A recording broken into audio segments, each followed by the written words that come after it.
Vivemos na época da informação, da tecnologia, comparadas a épocas antigas, claro, e que muitos acreditam que é uma engrenagem para algo muito maior, uma era com essa funcionalidade, mas esse não é o caso, não é sobre a evolução humana. É sobre você. Vamos falar sobre você, sobre a sua geração. Como que você tá ultimamente? Vivendo nessa época, nessa geração? Como que você se sente? Nossa sociedade atual nos presenteou com várias dádivas. A facilidade de se alimentar, praticidade nos transportes, locais seguros para se viver, o que é muito bom. Deveria ser, não é? Mas em contraponto, assim como a gente vive nesse esquema social chamado sociedade, temos que lidar com ele, viver dentro dele e, acima de tudo, sobreviver dentro dele. Que isso parece fácil, afinal, não há perigo de morrer de fome ou ser morto por um animal selvagem. Porém, quando o problema não é sobreviver fisicamente, é sobreviver mentalmente. Eu não vou dar uma de idoso e dizer que você é fraco, que a geração tá perdida, que tempos fáceis, homens fracos. Afinal, não é.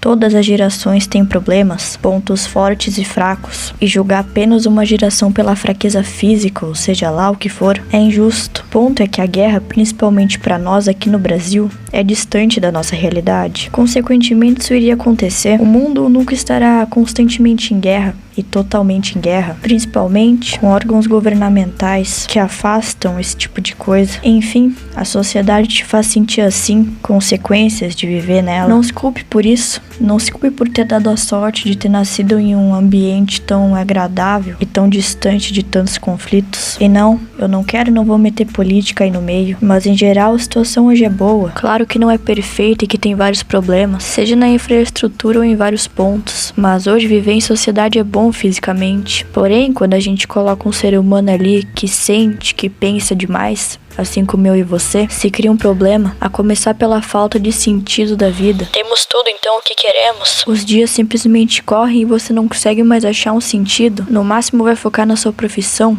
estudar, construir uma boa vida, talvez ir pro lado da teologia e da filosofia, mas e depois que conhecer de tudo, ter uma boa renda? Qual o sentido da vida? O vazio te consome juntamente com o desespero. O que eu vou fazer? Quem realmente eu sou? Qual o sentido de eu viver o que eu vivo? E enquanto vivia sua rotina a caminho das suas metas, cada dia era mais desgastante. Um cansaço mental interminável qual ainda não cessou e que continua cada vez pior. Dormir pra abafar os problemas já não adianta. Jogar videogame pra abafar os problemas já não adianta. Qualquer escape já não é o suficiente.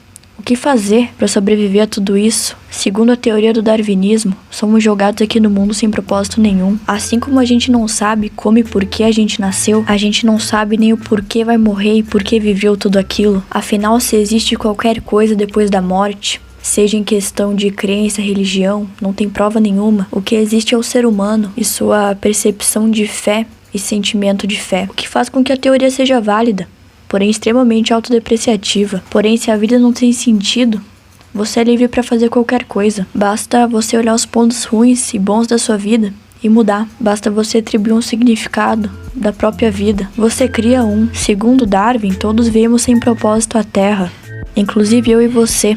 Pode demorar anos para você achar algo que te interesse, algo que te motive ou que queira mudar em si mesmo ou na própria sociedade.